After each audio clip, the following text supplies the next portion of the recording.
friends, I'm so sorry for that interruption. I also want to take August off to make sure that our technical abilities are, brought up to speed, and we can always deliver a show like this flawlessly. But let's come back to what I was saying. So we have a ruling party that is not able to evolve. And I think this election showed that up completely. Um, it is a part. It is a nasty party that employs nasty methods. All right, to always character assassinate, smear its opponents. It thinks that if it relies on the tactics of the 70s and the 60s and even the 60s, all right, Operation Cold Store and all that, it can decimate its opponents. And, all of us have to be very grateful that the Singapore electorate has matured. It really has matured in this election. And I was talking about the Risa Khan incident where, you try something nasty, all right, and it rebounds on you. Fantastic. Or, Lee Hsien Loong and the PAP using COVID, yeah, to try and decimate the opposition this time. And then we hear from Chan Chun Sing in that leaked audio.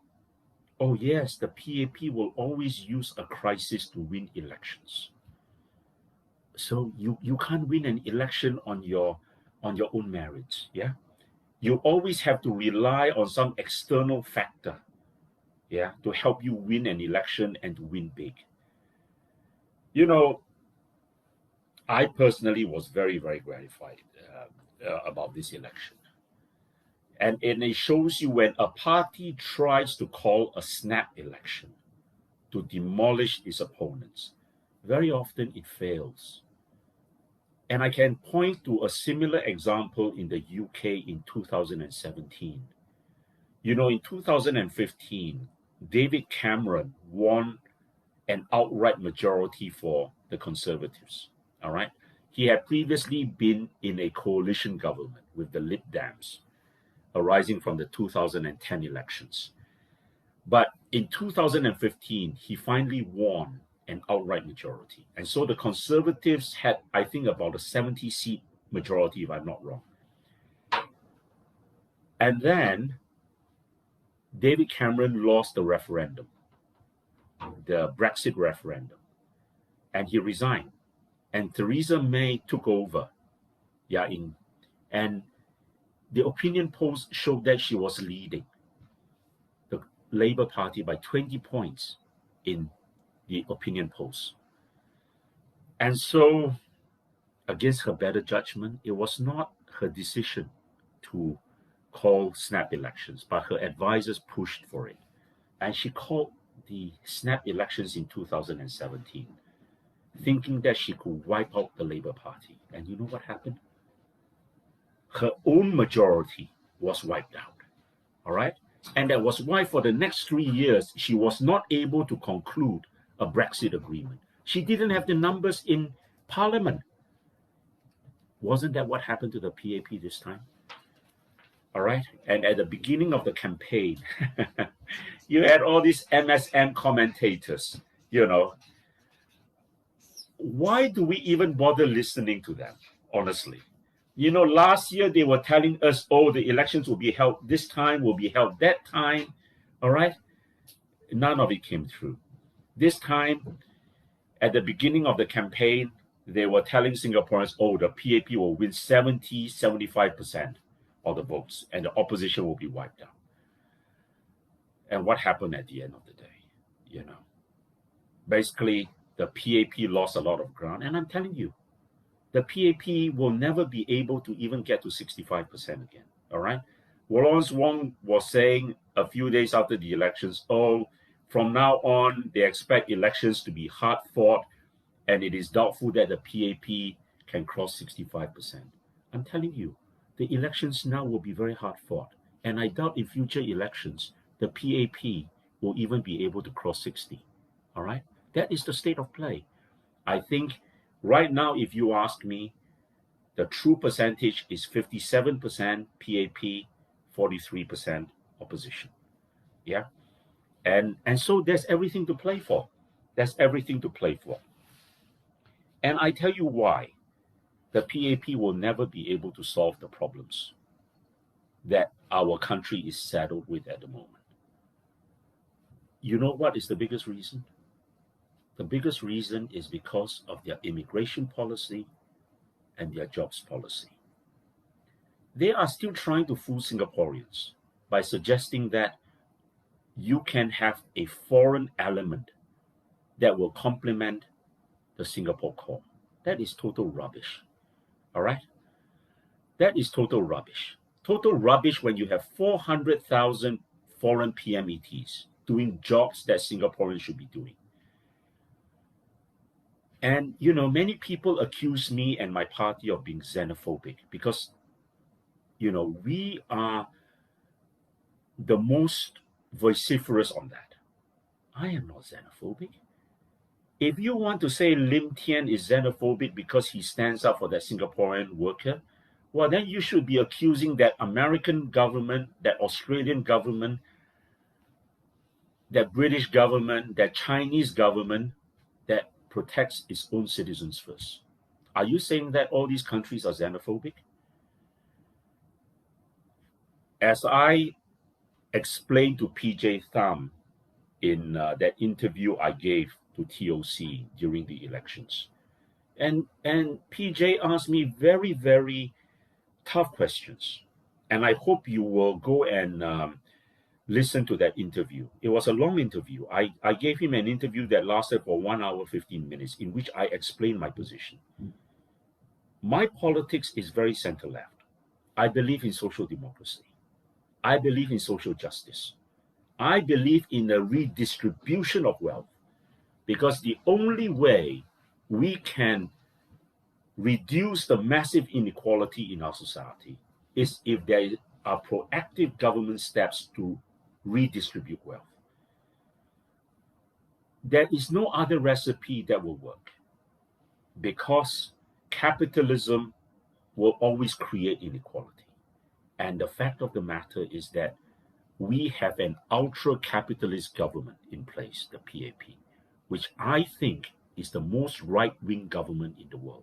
So if you want to claim that there's any political party that is ultra-right-wing, it is the PAP. It is not PV. Our policies are very center-left. We believe in helping the underprivileged. We believe in a more equal and fairer society. Yes, we do not agree with that immigration policy and with that jobs policy, because those are policies that discriminate against the Singapore citizen. Yeah. And I do not believe that any government has the right to discriminate against its own citizens.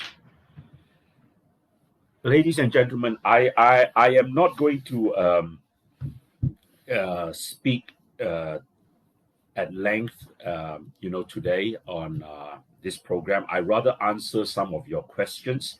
I hope I have given you a gist of what I think of the recently concluded GE. And to summarize, if I can, in my own points. Number one, to me, it definitely was the young revolting against the PAP. It definitely was.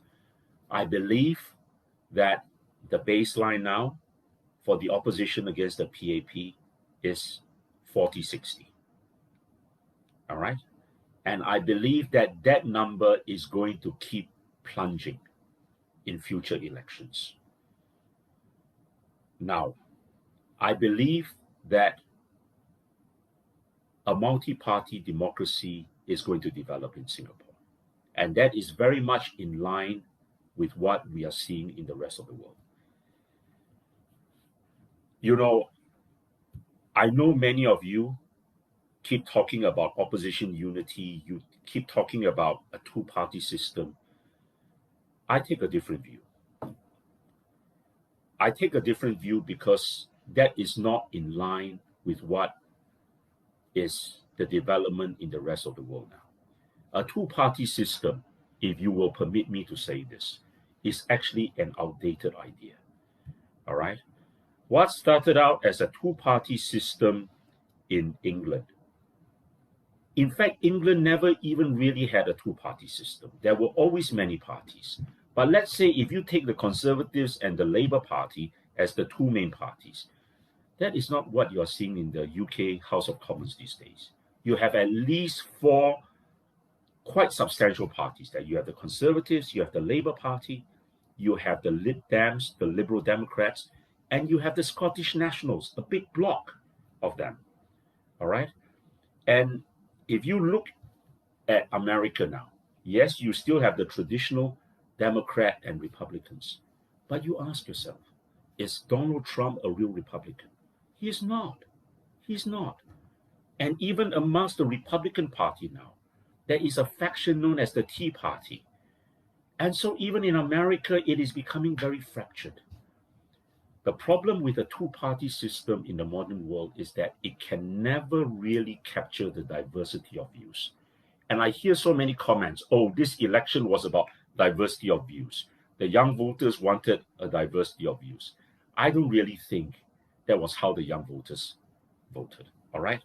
I really think that the young voters were very concerned about their future, about their job prospects. Yeah. Do I have a good job when I graduate? You know? Or, you know, I have just graduated. I am in a job now, but that job is not very secure. Will I have a better future than what my parents had? Yeah. Will I be able to buy that house and start a family? I think these were questions that young voters were asking themselves. And they did not like what they saw that the PAP was offering.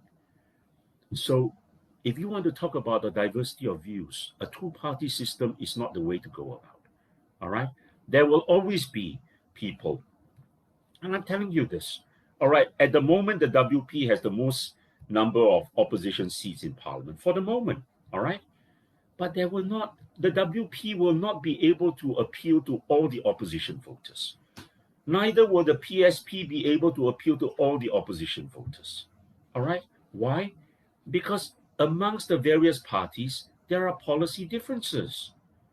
There are policy differences. Neither will the SDP or PV be able to appeal to all the voters. Okay? So you have to be, you have to understand that there has to be a process of evolution. There has to be a process of growth. And in time to come, these parties and other parties, if they want to, all right, will grow, you know, and they will reach out and their appeal will grow. So that has to come about.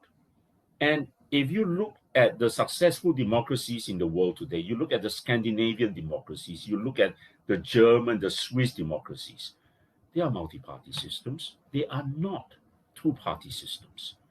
And increasingly, even the countries with the Westminster model, like England, like Australia, like New Zealand, they're increasingly talking about proportional representation.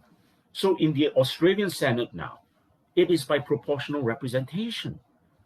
Yeah.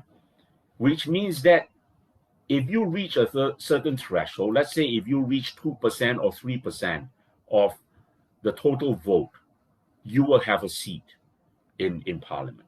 And that is how best to capture the diversity of views, but certainly not a two-party system. I dare say within the next 10 to 15 years, a two-party system will be such an outmoded system that, you know, you don't want to be caught talking about it because people will think that you are passé. Yeah. Okay, I have here a question, actually not about politics. It's from Joe. Why is the dental student getting special treatment? And this is a reference to the recent, criminal case. Shanmugam has made some comments. Suddenly the PAP women's wing or whatever is very vocal. Let me, oh, sorry, it's gone off again. Every time I